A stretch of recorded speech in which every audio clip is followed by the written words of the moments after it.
Ryan, how can I improve my borrowing capacity so I can buy my dream home or purchase another investment property? This is the question I get asked most often. In this video, I'll share 5 strategies to help increase your borrowing capacity without raising your income.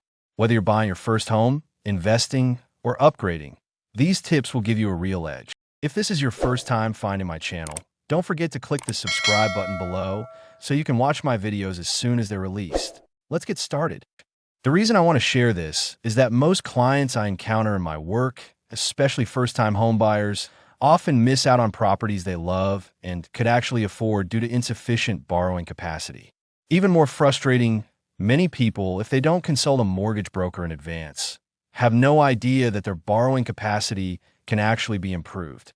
So, in today's video, I'm going to share 5 effective ways to increase borrowing capacity without relying on extra income, giving you more control in your home buying journey. The first method is clearing high-interest debt. In my previous video on how beginners should start investing, I mentioned that the first step before investing is paying off high-interest debt.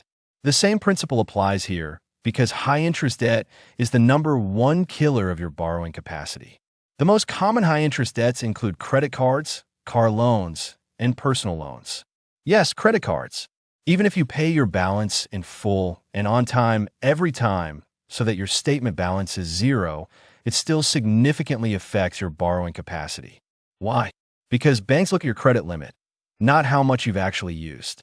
For example, for a single borrower with an annual income of $80,000, canceling a credit card with a $5,000 limit could increase your borrowing capacity by around $25,000. Surprising, right?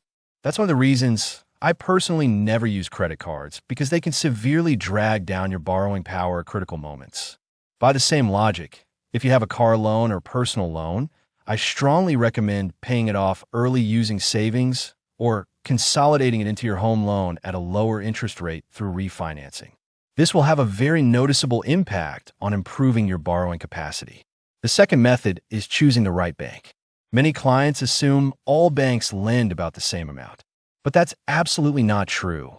Each bank has its own lending policies, especially when it comes to how they assess income, calculate liabilities, or apply different standards for living expenses.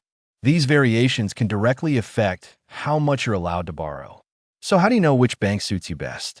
This is where a professional mortgage broker becomes crucial. We can match you with lenders who offer more generous policies for your circumstances. Sometimes, simply switching banks can increase your borrowing limit by $50,000 to $100,000, or even more.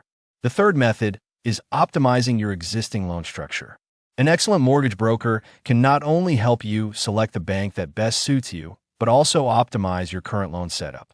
For example, say your current mortgage is $500,000 at 6% interest with 27 years remaining. By refinancing to reduce your interest rate by just 0.3% and extending the loan term to 30 years, your borrowing capacity could increase by $20,000 to $30,000. Additionally, depending on your specific needs, we can tailor your loan structure to maximize your borrowing power.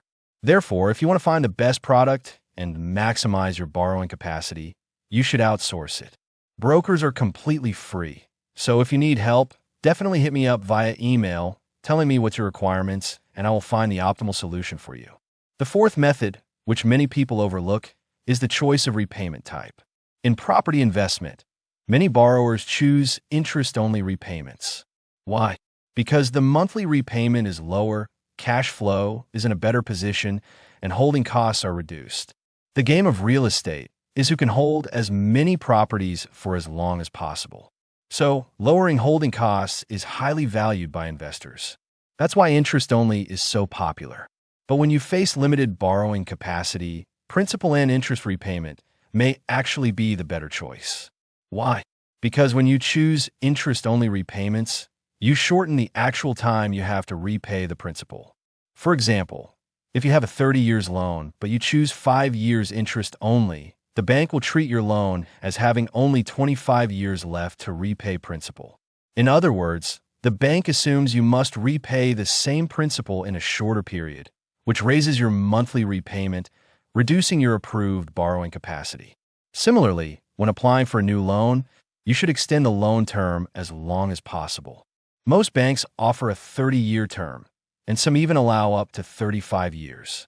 The longer the term, the lower the monthly repayment, which helps you borrow more.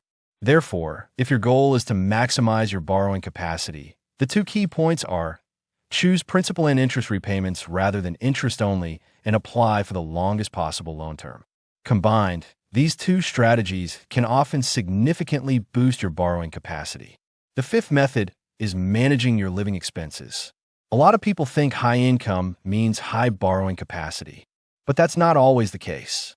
Banks don't just care how much you make, they also care how much you spend. For example, someone earning $10,000 a month with living expenses close to $8,000 has very limited borrowing capacity, whereas someone earning $7,000 but keeping expenses around $3,500 appears as a more prudent borrower in the bank's eyes and may have stronger borrowing capacity. If you're not yet clear on your actual monthly spending, I recommend checking out my previous video on budgeting. From today on, start tracking your expenses. It will not only help improve your borrowing capacity, but also manage your overall financial situation better. Banks typically use Household Expenditure Measure, HEM, to estimate your expenses. For a single person earning $80,000 annually, the HEM should be around $2,100. If your bank statements show more than this, they'll use your actual spending to assess your loan application, which could reduce your borrowing capacity. Therefore, in the 3 to 6 months before applying for a loan, it's wise to keep your spending under control and avoid big, unnecessary purchases. This will help you present a healthier financial profile to the bank and improve your borrowing power.